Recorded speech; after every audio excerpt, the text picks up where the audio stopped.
Alors, bienvenue à votre troisième cours de perte d'autonomie. Aujourd'hui, on va voir l'évaluation nutritionnelle spécifiquement de la personne âgée euh, parce que, bon, c'est quelque chose qu'on tend à laisser de côté un petit peu.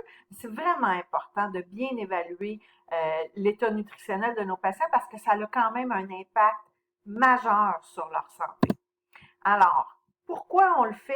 Parce qu'on veut être sûr d'être en mesure de reconnaître les gens qui ont des carences nutritionnelles. Alors, ça sera des gens qui sont capables de manger, qui sont capables de se faire à manger, mais qui manquent de certains aliments. Souvent, ça va être des minéraux, ça va être des vitamines, et dans la majorité des cas, ça va être des protéines.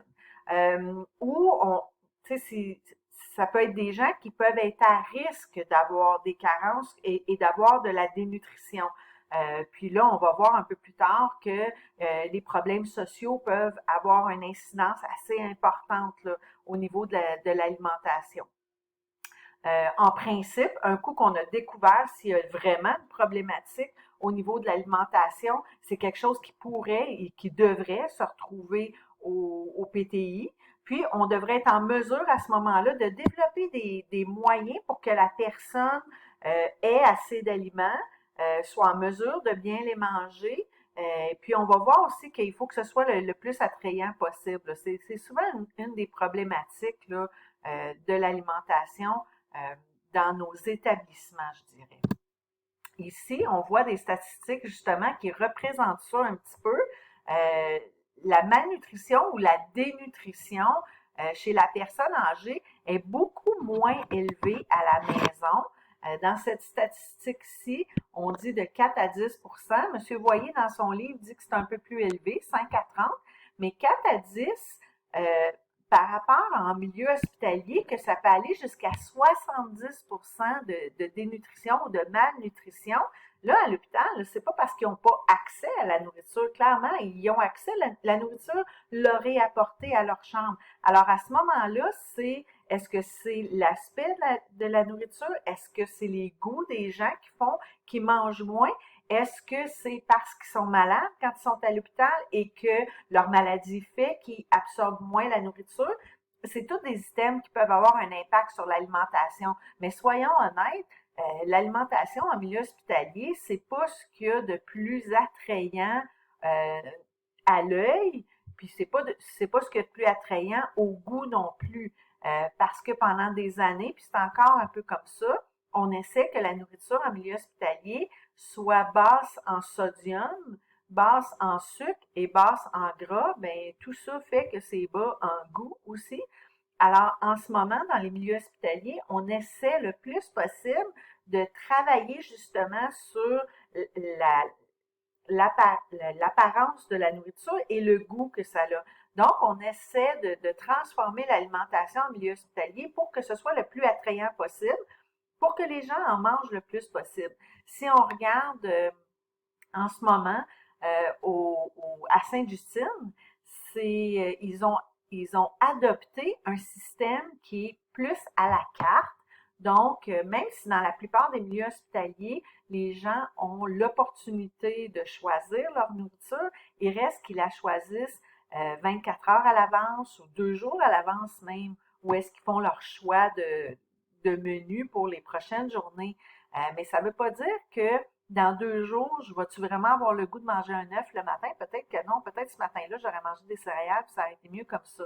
Donc, à Sainte-Justine, eux, ils ont opté pour un système qui est plus à la carte. Ils ont des heures fixes. Là, il aurait fallu que je me renseigne pour savoir c'est quoi les heures, mais on va dire des heures fictives, là, de 5 heures le matin jusqu'à 9 heures, c'est les heures de déjeuner. Et quand le patient a faim, on appelle à la cafétéria, il commande ce qu'il veut selon un menu qui est préétabli. Et puis, dans la demi-heure, il reçoit sa nourriture. Donc, on est certain que, premièrement, le patient reçoit la nourriture qu'il désire à ce moment-là et il reçoit la nourriture lorsqu'il a faim. Parce que dans les milieux hospitaliers en général, les déjeuners, les dîners, les soupers arrivent à une heure fixe. 7h15 le matin, le déjeuner arrive, mais si tu n'as pas faim à 7h15, tu le manges pas ton déjeuner. En plus de gaspiller la nourriture, ben il arrive 9 heures, 10 heures, puis là, t'as faim, puis t'as plus accès à la nourriture parce que ton plateau il est reparti. Donc, ça peut expliquer un peu pourquoi la dénutrition est si élevée en milieu hospitalier. Puis on va voir aussi qu'il y a toutes sortes de maladies qui vont faire que les patients absorbent moins bien leur alimentation. Les patients qui sont à l'hôpital sont clairement malades. Donc, peut-être que ça aussi, ça joue sur la dénutrition. On voit quand même qu'en hébergement, c'est relativement élevé, puis c'est proche des chiffres de M. Voyer aussi, 15 à 38 c'est pas rien, là. Puis, quand on considère qu'un CHSLD ou un centre d'hébergement, c'est un milieu de vie, ben, en principe, on ne devrait pas souffrir de dénutrition dans un milieu de vie. Encore là, est-ce que c'est causé par de la nourriture qui est non attrayante, qui est servie à des moments non opportuns, ou est-ce que c'est causé par le fait que les personnes qui sont là sont pas en super forme? Est-ce que c'est leurs antécédents médicaux qui fait qu'ils sont dénutris? Ben, ça se peut. Et ça pourrait expliquer tous ces chiffres-là. Et ça pourrait expliquer le fait de pourquoi les gens qui habitent à domicile ont le moins haut taux de dénutrition. Il y en a quand même, là, mais c'est moins haut. Alors, est-ce qu'il y a des conséquences à la dénutrition? Clairement, il y en a. Là. Tout le monde agrees to it. C'est sûr qu'on est conscient que les gens qui sont dénutris, et c'est prouvé scientifiquement, qui ont beaucoup plus de risques de morbidité, de faire ne serait-ce des infections, parce que la dénutrition a un impact important sur le système immunitaire. Donc, si ton système immunitaire est moins bien nourri et donc est moins effective, tu vas être plus à risque de faire des infections, des pneumonies, des infections urinaires, attraper la COVID. Donc, ça a un énorme impact sur la santé des gens en général et clairement, ça va être relié à des séjours à l'hôpital et plus on a de séjours à l'hôpital, plus ça implique des coûts.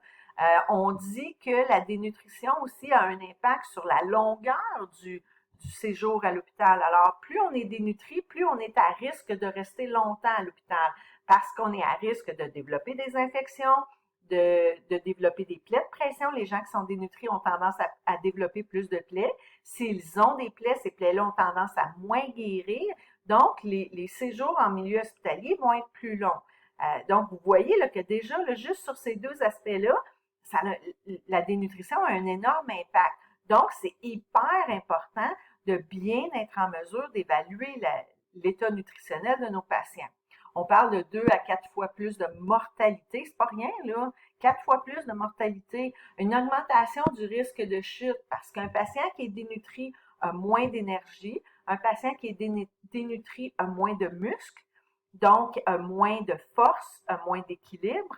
Un patient qui est dénutri a peut-être des os qui sont pas aussi en forme qu'ils devraient.